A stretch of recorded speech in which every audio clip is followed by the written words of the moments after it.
Hello everybody and welcome back to another video, and this is a video I never thought I'd have to film. If you guys saw, I believe 3 videos ago, then you guys would have seen that I am selling this guitar here. This is my 2008 Epiphone Custom Shop Slash model in the Victoria colorway. And I'm selling this guitar just because I just don't really play it and I need the money to buy a new guitar. But as we'll get into, someone tried to scam me out of this guitar. So basically it all started on the very first day that I listed this guitar for sale. So this person messaged me, like I said, the very first day it was listed, which isn't necessarily a big red flag, especially because it was the cheapest one on Reverb, but it was the cheapest one on Reverb because it didn't come with any of the case candy, didn't come with the case, didn't come with a certificate of authenticity. Whenever I got this guitar for a trade, it didn't come with any of those things, so that's why I listed it significantly cheaper. I mean, not significantly, but that's why I listed this guitar on Reverb for cheaper than the rest of them that are on Reverb. So basically, the first day that this was put on Reverb, someone messaged me just saying, hey, basically, I'll take it. And I'll kind of read along the message. Hi, I'm Scammer's name. This is one of the best guitars I've seen so far on here, and I've finally decided to settle for one. This design is very beautiful. I'm very satisfied with all the specs, and I'd be so happy to buy it from you as soon as possible. Kindly reach out to me via my email with more pictures and further details. Scammer's email. Hope to hear from you soon. Thanks, and happy holidays. So the first red flag is the fact that this person didn't want to talk through the Reverb thing. And basically, I think looking back, that's just a way for this person to keep themselves safe from getting removed from Reverb or anything like that. I think the main reason, which I'll get into later, is because they didn't want to pay through Reverb. So basically, I emailed the person, I said, hello, Scammer's name. Thank you for your interest in the guitar. It's a great one.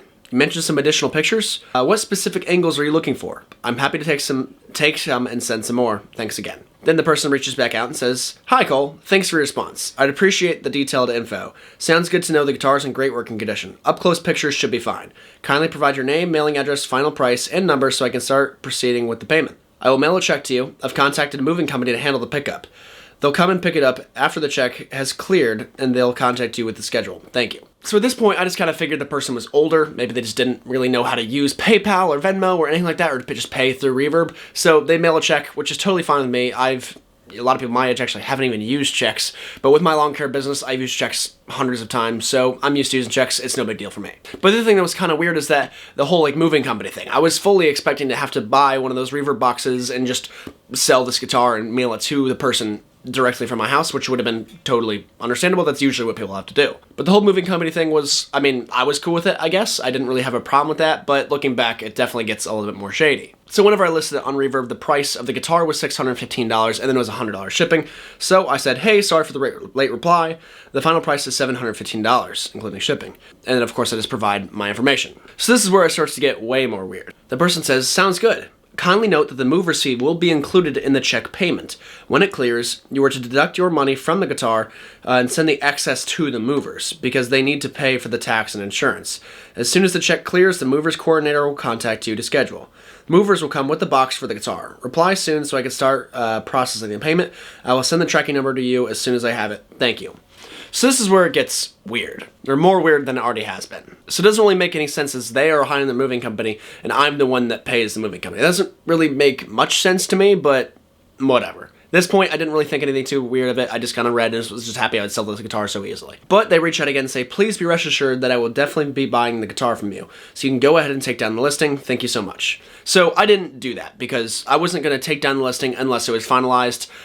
I don't know if that's on my end, that that's a bad thing. I don't know, that's just kind of how I'd prefer to do business. I feel like, unless, or maybe I could put it in process or something like that, which I think I did, but obviously it didn't end up selling, so it's still on Reverb if you guys still want it. So after a few back and forth messages, just kind of me asking, hey, how is this whole thing going to work? It doesn't really apply to the story at all, so I'm not going to include it. They reach back out to me and say, hi, Cole. The check payment has been delivered. Kindly get it deposited, preferably through mobile or ATM at your convenience. That should expedite the process. Keep me posted. Thank you, Merry Christmas, and Happy New Year's in advance. So after I received this email, I ran out to my mailbox, and I opened up a little package that had a cashier's check, which is a red flag, for not $715, but $2,215. Now this is where it got really weird because there was no names on the package itself that had the check inside. There was nothing like that. And again, it's a cashier's check, which I'll talk about in a second. So I wasn't entirely sure that this was even from her. I thought it could have just been a coincidence. Maybe I just got a random check for $2,000, which I was like, I mean, okay, I'm gonna have to find out who this is from before I decide to check it because I don't want to get in trouble for anything. But the fact that it's $2,000 is just very odd. So the last thing I'd ever want is to take more money than I should for a guitar that doesn't cost $2.5 grand. So I reached out to the person just to make sure to double check like how much money they meant to send, or just to see if it's like from the right person. So I said, hey, I just received the check. Just want to verify the amount that was on the check with you before I cash it. Then the person says, sounds good. The total is $2,215. Kindly get it deposited and keep me posted. Thanks. And this is where another red flag is, because they keep saying, please get it in. Get it in. And you'll hear this. Every single email that this person sends after this says, oh, just get it deposited. Just get it deposited. And that's obviously a huge red flag that a lot of scammers do. They'll keep pressuring you just to do it anyways. So this is where I decided to call one of my friends. Now this friend is way smarter than me when it comes to this kind of stuff. He just knows a lot about it. So I called him and I said, hey man, I was just given this check for a guitar that cost $715 after shipping, but they sent a check for $2 grand. You know, it's a cashier's check. What does that mean? Yada yada. And he's like, yeah, dude, that's a scam. So basically he informed me that it's a very common scam that happens with just the product selling industry. And so basically what it is the person will send more money than you're supposed to. That way you get excited, you cash it faster, and then the moving company will pick up the item. And basically cashier's checks apparently are very easy to just have bounce. They're very easy to say, oh, that wasn't me, and they just refund the money back to the person, and then the person who received the money initially is out that money. Thus, that's where the moving company comes in. That's where the moving company has the guitar already, and they have no reason not to just deliver it to the person. Basically meaning I get no money and my guitar is stolen from me. But the whole moving company could have also been a scam. But before I talk about that, I'm just going to continue reading the story. So after that phone call, I kind of already knew where this is going. I kind of realized, like, okay, yeah, that makes a lot of sense. I watched a few YouTube videos about it.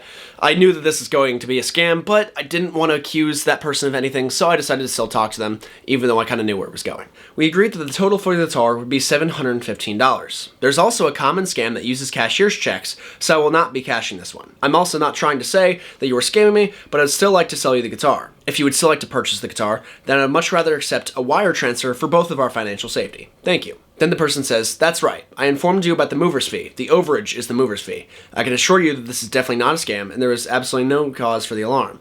Kindly get it deposited to me and let me know. Thanks. There it is again. That's where they're kind of pushing the, oh, just get it deposited, just get it deposited, regardless of me saying, hey, I would like this to be a wire transfer, which would be much safer for me and them as well. So then I said, so you're paying $1,500 to get a $600 guitar shipped? That doesn't make much sense to me.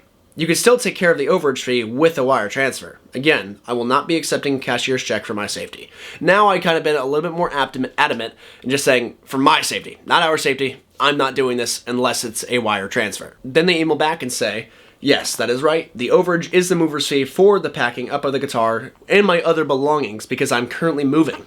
The mover's coordinator instead that they'd be doing electronic payment because of their company's policy, which is unavailable to me right now. That's why I added their fee to the check payment, which makes no sense. But anyways, I'd really appreciate it if you go ahead and make the deposit. Thanks. There it is again. That's them pushing just to get you to make the deposit. And then the last email I say is, I will not be doing this deal unless it is a wire transfer.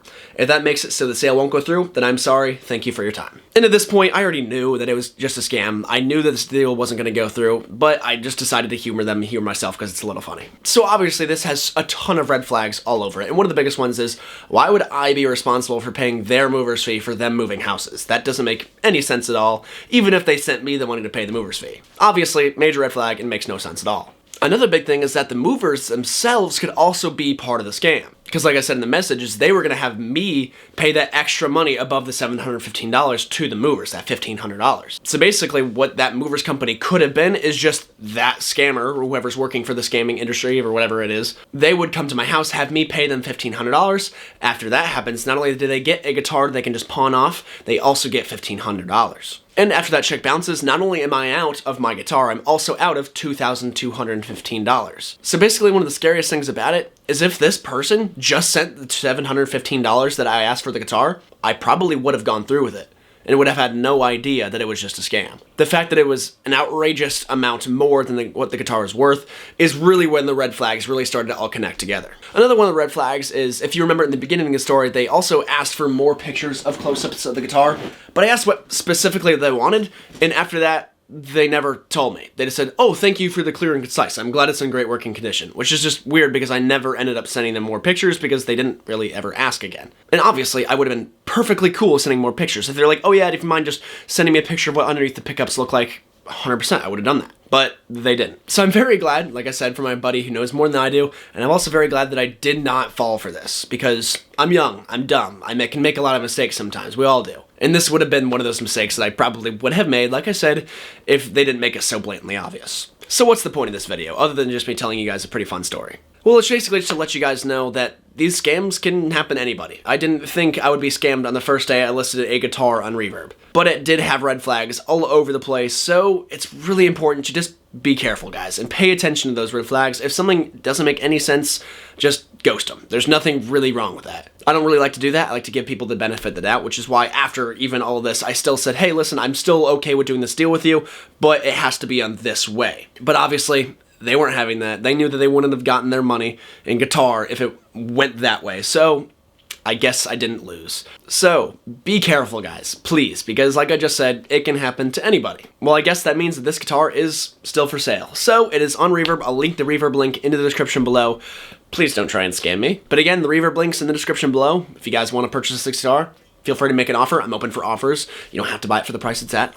Again, I'm open for offers, so buy the guitar. But anyways, thank you guys so much for watching this video. If you guys liked it, feel free to click like. And if you loved it and want to see more content from me, subscribe. Thank you guys so much for watching, and I'll see you in the next video.